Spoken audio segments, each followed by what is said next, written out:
ایک ایسا زمین کا ٹکڑا ہمیں صرف یہ نہیں چاہیے بلکہ ایسی جگہ چاہیے جہاں پہ ہم اسلامی اصولوں کے مطابق زندگی گزار سکیں. پے در پہ انہوں نے قرآن کو اپنا کانسٹیٹیوشن قرار دیا، اسلامی زندگی کی بات انہوں نے کی. مسلمانوں کے لیے ملک زمین کا ٹکڑا نہیں بلکہ ایک شرعی ریاست، ایک فارورڈ تھنکنگ شریعہ کمپلائنٹ ریاست. یہ تقریریں بڑی بڑی ہیں اور آپ سب کو اگنور کر نہیں، ان کے تو خیال میں نہیں تھا. یعنی وٹ ڈو یو تھنک کہ جو اتنی بڑی کمپین ہوئی، اتنے لوگوں نے الیکشن کے لیے جو 45-46 کا جو الیکشن ہے اس کے لیے کمپینز کی، گھر گھر جا کے لوگوں کو پاکستان کا کیس سمجھایا.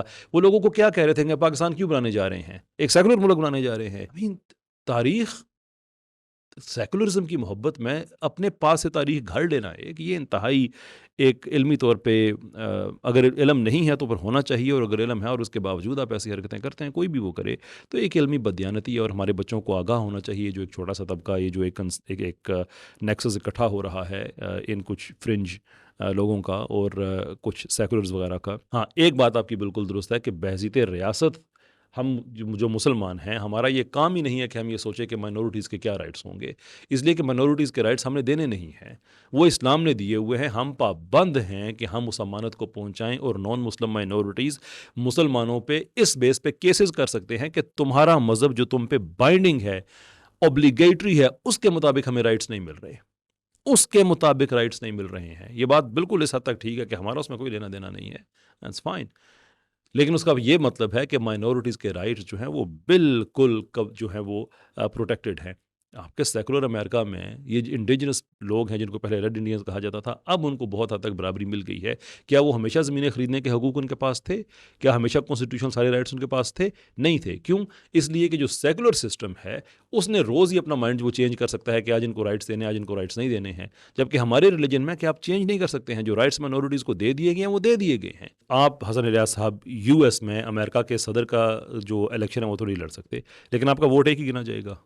وہاں پہ کوئی اور کسی ریلیجن کا ہے، کوئی وہاں پہ وائٹ انڈیجنس آدمی ہے یا جو ایکچوئل انڈیجنس امریکنز ہیں ان کی اگر ہم بات کریں تو ان کا بھی ووٹ تو ایک ہی گنا جائے گا. تو پاکستان میں بھی اگر کوئی مائنورٹی کا ممبر ہے، وہ اگر پاکستان کا صدر نہیں بن سکتا، ووٹ اس کا ایک ہی ہے جیسے میرا ایک ہے یا کسی اور کا، کسی اور پاکستانی کا، وہ کرسچن ہے، مسلم ہے، ڈزنٹ ریلی میٹر، اس کا ایک ہی ہوگا.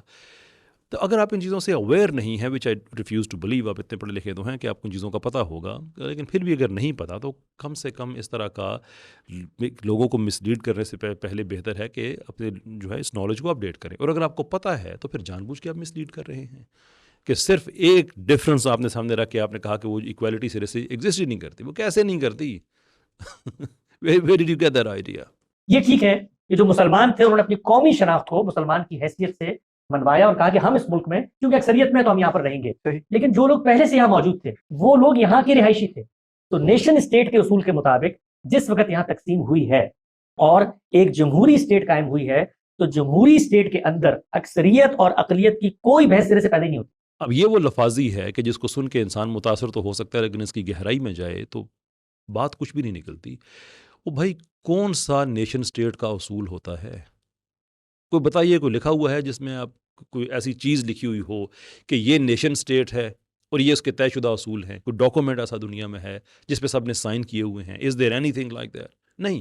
کچھ ایبسٹریکشن میں چیزیں ہیں جن میں سے ایک چیز بڑی اہم ہے جس پہ میں اگلے ویڈیو میں زیادہ تفصیل سے بات کروں گا، لیکن آج صرف جزوی طور پہ کہ نیشن اسٹیٹ میں ایک چیز تو کامن ہے، اور وہ یہ ہے کہ ہر ملک سوورن ہوگا، وہ اپنے قوانین خود بنائے گا. کیونکہ ویسٹفیلین ٹریٹی میں مسئلہ یہ تھا کہ چرچ کا ہولڈ اتنا زیادہ تھا کہ جو اسٹیٹس کی ایک سوورینٹی ہوتی تھی وہ سامنے نہیں آ سکتی تھی. تو اس کو ختم کرنے کے لیے انہوں نے پھر نیشن اسٹیٹ، اور دیر یو گو، آج کے بعد ہر جو ہے وہ ملک اپنے فیصلے خود کرے گا اینڈ سو فورتھ. اگرچہ یہ ایک بہت بڑا تاریخ میں فراڈ ہے، اس لیے کہ چرچ کے تسلط سے اس کو انٹرنیشنل سیکولر آرڈر کے تسلط میں دے دیا. آج کہیں یورپین یونین ہے جہاں پہ نیشن اسٹیٹ سبورٹ ہوتی ہیں، کہیں یونائٹڈ نیشنز ہے جہاں پہ نیشن اسٹیٹ سبورٹ ہوتی ہیں، انٹرنیشنل اوبلیگیشنز ہیں دس اینڈ دی ادر. تو جہاں پہ آپ ریٹیفائی نہ کریں ان قوانین کو، وہاں پہ آپ کو یعنی کہ ملک کے درجے پہ سمجھا نہیں جاتا ہے، آپ کو بالکل ایک طرح سے اس دنیا میں آپ کے لیے ایک دوزخ بنا دی جاتی ہے. وہ اپنی جگہ پہ ایک بحث ہے، میں فی الحال اس میں نہیں جانا چاہتا. لیکن the point I am making is کہ اگر پاکستان ایک سوورن اسٹیٹ ہے تو کیا پاکستان کے پاس یہ حق نہیں ہے کہ وہ فیصلہ کرے کہ پاکستان میں سربراہ کون ہوگا اور کون نہیں ہوگا؟ جو ہوا ہمارے ملک میں وہ ہوا یہ کہ ہم چونکہ اپنا ایک ہسٹوریکل پرسپیکٹو رکھتے تھے اور ہماری ہسٹری کے اندر چونکہ جمہوریت، جمہوری اقدار، جمہوری روایات کہیں نہیں پائی جاتی، تو ہم نے وہ کانسیپٹس جو آج سے 300 سال پہلے حملہ آور اپنے مفتوح اقوام کے ساتھ کرتے تھے، اس کو جدید نیشن اسٹیٹ کے اندر کانسٹیٹیوشن میں بلینڈ کرنے کی کوشش۔ یہ حصہ بڑا دلچسپ ہے کہ آپ نے کہا کہ رولز وہ یوز کر رہے ہیں جو آج سے 200-300 سال پہلے ہوتے تھے۔ I'm actually quite amazed کہ آپ کے ساتھ ڈاکٹر تیمور رحمان صاحب بیٹھے ہوئے ہیں، آپ نے ان سے نہیں پوچھا کہ یہ رولز تو آپ نے 100 سال پہلے بنائے ہوئے تھے۔ آپ کا USSR، آپ کے سوشلسٹ جب مسلمانی کے اکثریت ممالک پہ قبضے کرتے تھے تو وہاں پہ ان کی ریلیجس پرسیکیوشن کی جاتی تھی، آپ ایتھیزم کو ان پہ انفورس کرتے تھے۔ سوشلسٹ کی جو اسٹیٹ پالیسی ہے وہ ایتھیزم ہے، کسی کو غلط فہمی نہیں ہونی چاہیے۔ آپ لوگوں نے چرچز تباہ کیے، آپ لوگوں نے مسجدیں تباہ کیں، سیکولرزم کے نام پہ اور ایتھیزم کے نام پہ آپ لوگوں نے سینٹرل ایشیا میں 25,000 کے لگ بھگ مساجد آپ نے برباد کر دیں، کوئی 45,000 کے لگ بھگ تک کے فگرز ہیں چرچز کے جو آپ لوگوں نے برباد کر دیے۔ آپ لوگوں نے لیگ آف ملیٹنٹ ایتھیسٹس بنائی، آپ لوگوں نے لوگوں کو بھوک سے مارا، عربی زبان بولنے پہ جرمانے، نماز پڑھنے پہ جرمانے، قرآن کی تصحیح، قرآن کی سامنے جلا دینا، اور اس بے حرمتی اس کی کرنی سامنے۔ یہ ساری باتیں ہیں جو اس نظریے کے لوگوں نے کی ہیں جن کے صاحب کے ساتھ آپ بیٹھے ہوئے ہیں، ڈاکٹر تیمور رحمان صاحب کے ساتھ بیٹھے ہوئے ہیں، اور پاکستان کے لیے سیکولرزم کا میدان جو ہے آپ سیدھا کر رہے ہیں کہ میں لوگوں کو یہ تاثر دے دوں کہ تم لوگوں کے مذہب کے پاس، تمہارے مذہب کے پاس تو کچھ نہیں ہے سوائے باتوں شادوں کے، سائڈ پہ ہو جاؤ، اور ظاہر سی بات ہے تیمور رحمان صاحب بیٹھے ہیں، وہ بیٹھے ہوئے سوشلزم کے لیے، تو سوشلزم آ جائے گا تو پھر کہ ہماری مسجدیں بچیں گی؟ کیا آج سے پہلے بچی ہیں؟ ترکی میں ہم نے یہ تجربے نہیں دیکھے کہ سیکولرز نے کیا کیا ہے؟ سینٹرل ایشیا میں ہم نے تجربے نہیں دیکھے؟ ایران میں ہم نے جو شاہ ایران کا زمانہ تھا وہ تجربے ہم نے نہیں دیکھے؟ سارے کے سارے تو ہم دیکھ چکے ہیں۔